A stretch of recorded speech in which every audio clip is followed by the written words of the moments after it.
WIBTA if I choose to not go on holiday with my dad? Sue.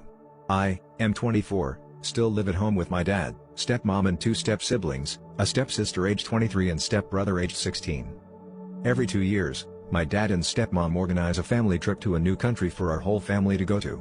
These trips also includes my other stepsister, aged 27, who lives separately. Well, they are aiming to book another family trip to a country in the Caribbean in 2026 which is supposed to include my dad, my stepmom, stepsister number 1, 27, and their partner, stepsister number 2, 23, and their partner, stepbrother, me. The problem is, I don't want to go. Despite living together, I'm not particularly close with my step-siblings and often feel like the odd one out on trips like this.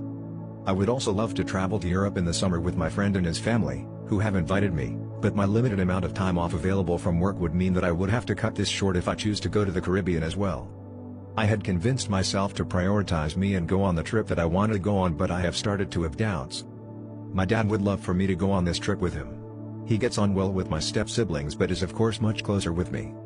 If I don't go, it would be him that would likely feel a bit more like the odd one out, as my stepmom would be focusing on my stepbrother to make sure that he is feeling included. I floated the idea of not going on this trip, and he seemed so disappointed at the idea that I started to backtrack.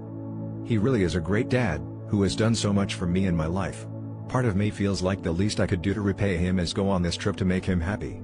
But I've done this before, last year, and that would mean that I have to say no to the Europe plans that I am really excited about.